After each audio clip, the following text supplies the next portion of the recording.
On a tous vécu ce moment. Un entretien important, une conversation délicate, une décision qui peut tout changer. Et soudain, le cœur s'emballe, les mains deviennent moites, la respiration se bloque, et une voix intérieure murmure ⁇ Fuis ⁇ Tu bafouilles. Tu acceptes ce que tu ne voulais pas accepter. Tu dis une phrase que tu regrettes immédiatement. Ce n'est pas un manque de courage, c'est un mécanisme.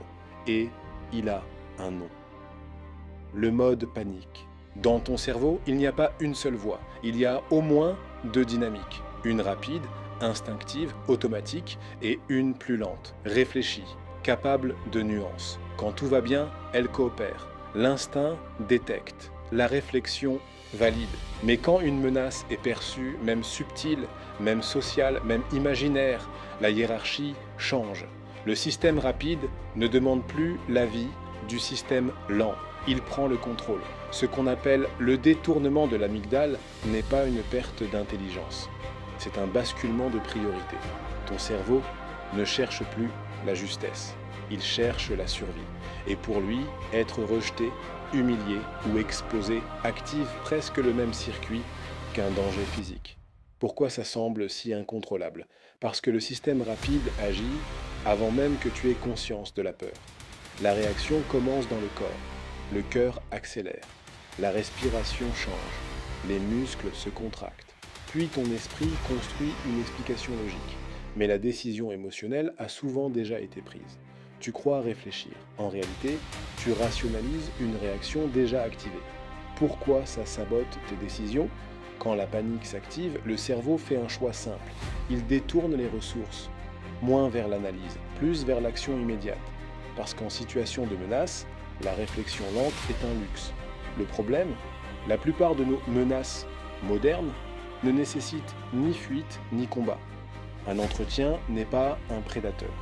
Un désaccord n'est pas un danger vital. Une opportunité n'est pas une attaque. Mais ton système nerveux ne fait pas toujours la différence. Tu prends des décisions qui soulagent immédiatement l'inconfort. Tu cries dans une dispute pour évacuer la tension. Tu gèles en examen parce que la surcharge bloque l'accès à la mémoire. Tu acceptes un mauvais accord pour éviter la confrontation. Tu abandonnes un projet prometteur parce que l'exposition devient trop inconfortable. Chaque fois, la logique n'est pas absente, elle est secondaire. La peur privilégie toujours la sécurité immédiate à la réussite différée, même si cette sécurité te coûte ton potentiel. La peur ne détruit pas tes décisions, elle les raccourcit. Les visages modernes de la peur. Aujourd'hui, le danger ne ressemble plus à un prédateur. Il ressemble à une notification, à un regard, à un silence. Le risque n'est plus physique, il est social. Et pour le cerveau humain, le rejet social active presque les mêmes circuits que la douleur physique. Être exclu du groupe a longtemps signifié ne pas survivre. Ce mécanisme est ancien, mais il s'exprime dans un monde nouveau. La peur d'être en retard sur la vie. Le FOMO n'est pas seulement la peur de rater une soirée, c'est la peur d'être laissé derrière. Sur les réseaux, tu vois des réussites, des voyages, des annonces. Ton cerveau ne compare pas objectivement, il compare émotionnellement. Il te montre l'écart. Et l'écart crée une tension. Alors tu dis oui à tout, pas parce que tu en as envie, mais parce que tu veux réduire l'angoisse d'être exclu. Tu multiplies les engagements, tu t'épuises. Et paradoxalement, plus tu cours, plus tu as l'impression de ne jamais être au bon endroit. Le FOMO crée une agitation permanente, pas une vraie progression. La peur de mal choisir le FOMO est plus silencieux, plus rationnel en apparence. Il ne dit pas j'ai peur, il dit je veux être sûr. Mais derrière cette recherche de certitude se cache une peur plus profonde. La peur du regret, la peur de fermer une porte, la peur d'assumer un choix. Alors tu compares encore et encore.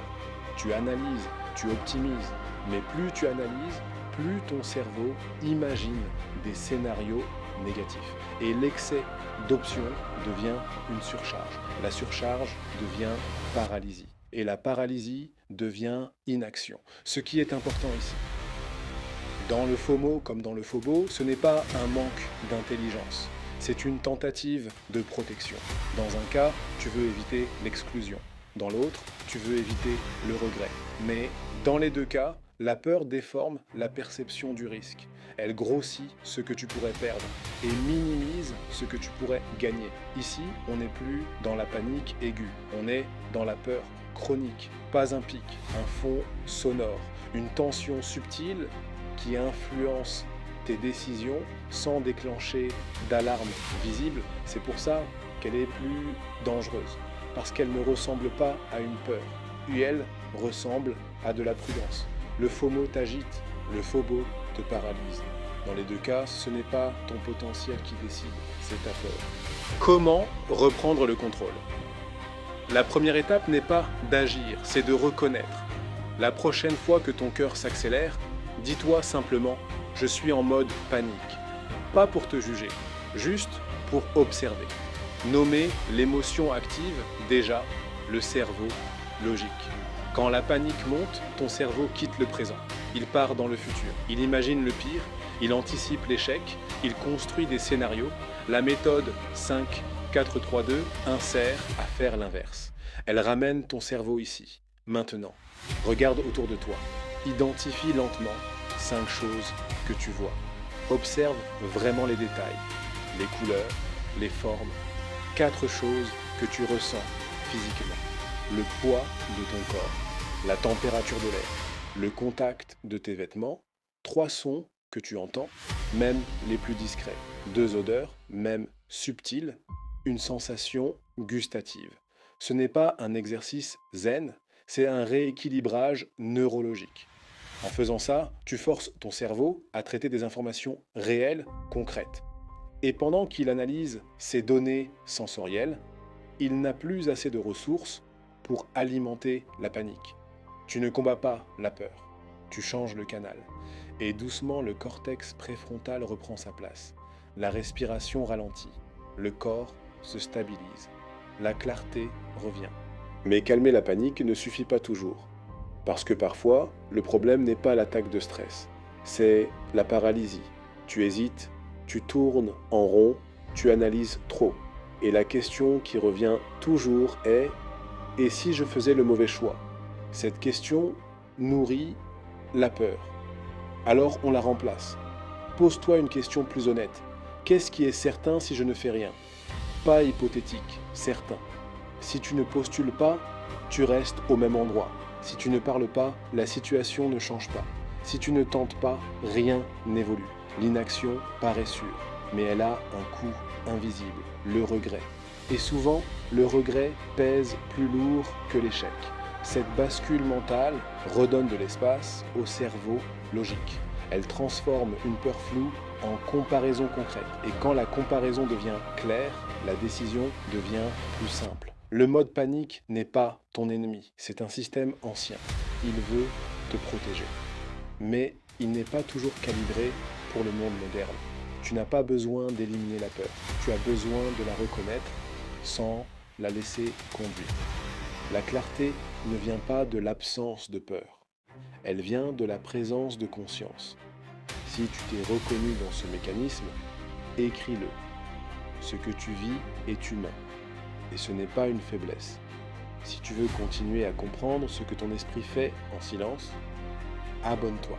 Parce que la clarté apaise plus que le contrôle.